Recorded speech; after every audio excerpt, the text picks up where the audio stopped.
right, let's see some updates regarding the Baramati airplane crash.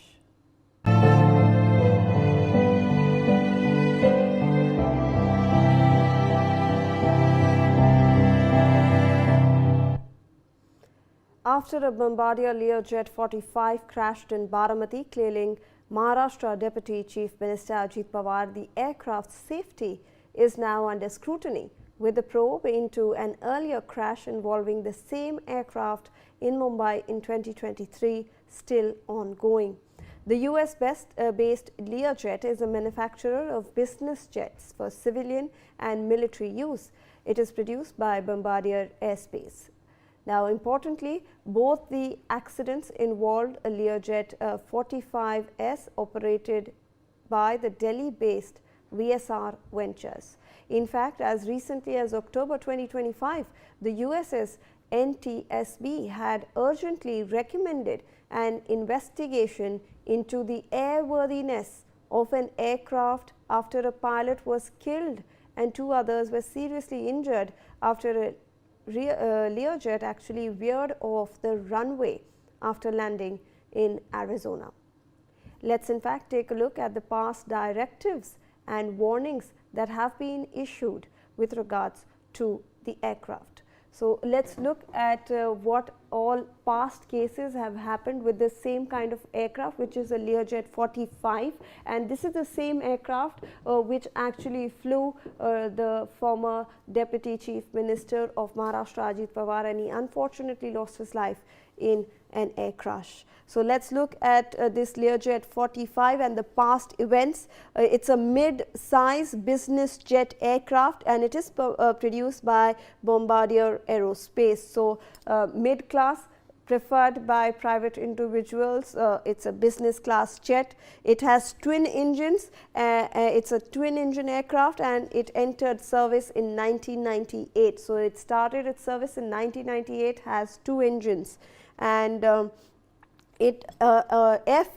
investigation on 20th August 2003, that is some years just after it was launched, airworthiness directives issued after probe. So a probe was done, and then airworthiness of this aircraft came into the picture. Then it was ordered a replacement of squat switch cam rod on the nose landing gear. So on the nose landing gear, that is at the front of the plane, there was an order to replace those switches, the SWAT switches that were present on that aircraft.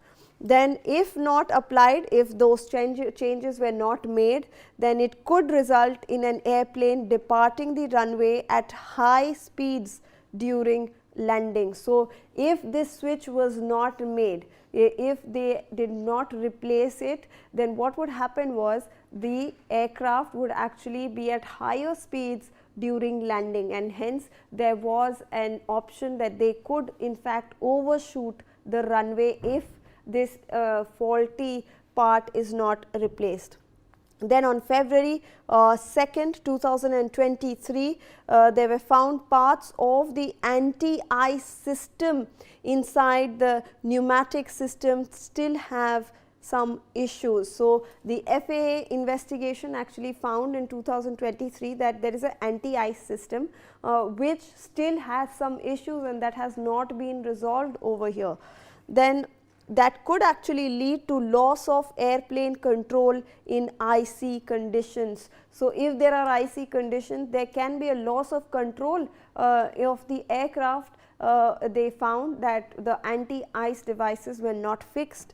Then in October 2025, the NTSB issued an urgent recommendation to FAA to require Learjet gear inspection. So then we had the NTSB stepping in. They are asking the FAA to make sure that the Learjet has inspections done of all its gears.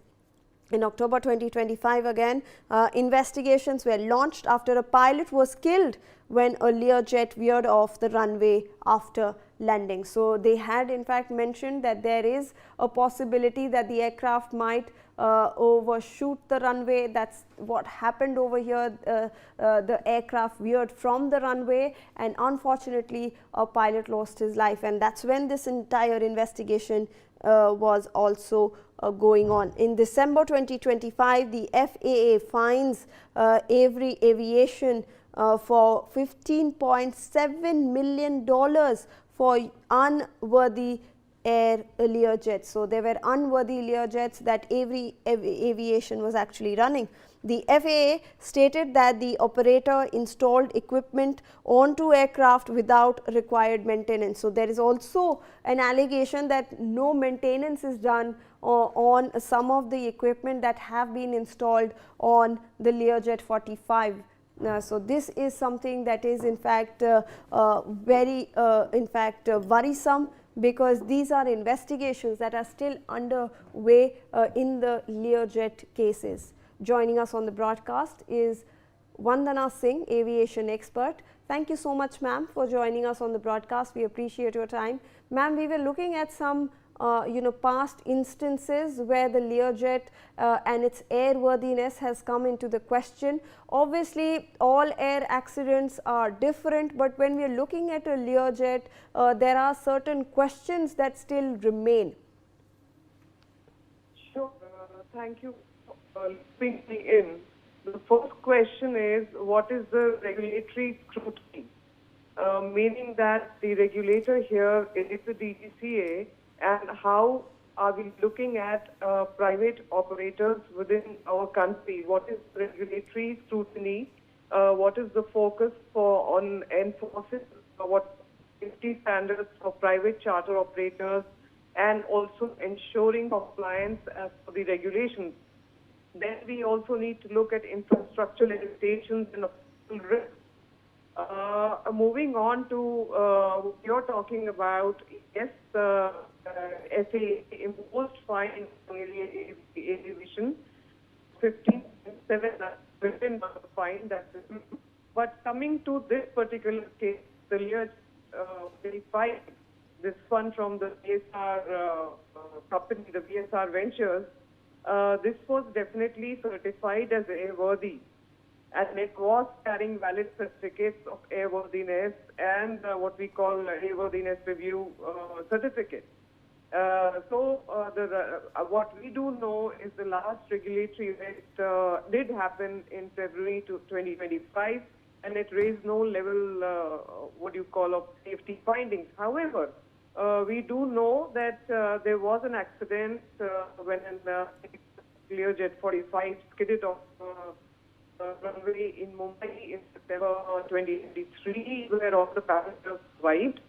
But this was just a preliminary report to that, and there was nothing that else came from AIB or the regulatory authority as to what was the actual cause, as to why the Learjet 45 actually skidded off in that heavy rainfall. So these are things that we need to look at in our country, and the regulator actually needs to regulate. It's high time. Over to you. All right. Thank you so much for joining us, Dr. Singh, on the program.